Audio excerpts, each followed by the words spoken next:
We're used to seeing Redragon products be very budget conscious but still be good enough for the majority of normal users. Today we're not looking at entry-level equipment, but the Icon H520, which has a price set at almost 70 euros or dollars depending on the market you're in. But is the Icon worth it? And can we see really big improvements as far as sound quality and build quality goes?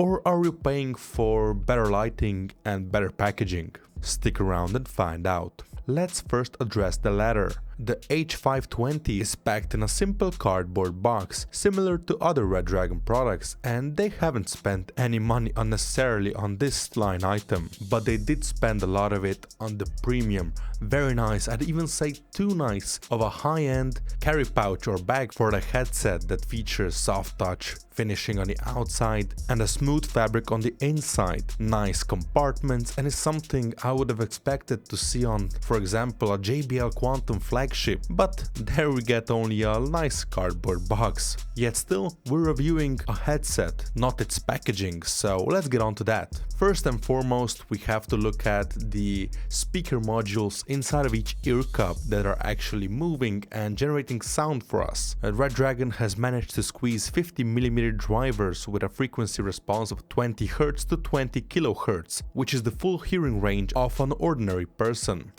Here we have to also note the impedance of 32 ohms, which will enable you to listen to the Icon on relatively low output devices. So it'll be loud enough even if you use it on your iPod, if you still use that this day and age. We do, however, have to note the 15% rated variance between different headset units, which in practice means that some Icon headset will be much better than some other ones. I am happy to report that we were quite lucky with our test unit, and the sound was great for its price bracket. It has the typical open soundstage due to the open back design and has a good enough frequency response with an emphasis on lower tones with just the right amount of treble, but it is lacking some accuracy. Mid-range is muffled, while the high tones aren't accurate enough and are frequently quite disturbing if you're listening to things at high volume. Microphone, on the other hand, has a low rated sensitivity of minus 42 decibels at 2000 ohms. That's not good, and a far cry from dedicated studio microphones, but it probably will be enough for effective communications with your teammates via Discord. Even more so with the omnidirectional capture pattern, which will also pick up somewhat more of your surroundings when compared to directional models. So if you have loud roommates or an annoying brother or something, you will have to look elsewhere for a headset that will fit you. Then again, given the explosion in popularity of desktop microphones, I truly do believe that inbuilt microphones are a thing of the past, and the option to physically plug out the Icon's mic is great, so it doesn't impede with our everyday use and it doesn't stick out like a sore thumb or a microphone arm. As far as connectivity goes, the H520 can be connected with virtually any device that can enable you a wired connection. We have two main options, one via the USB connector, which also acts as an external sound card for the PC,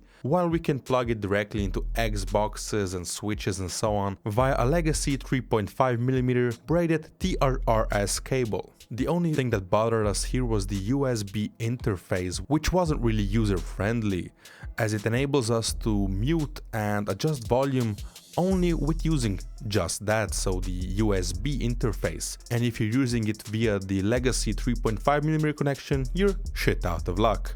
Maybe we're just more annoyed because it was such a fingerprint magnet. What about the actual use of the product, you ask?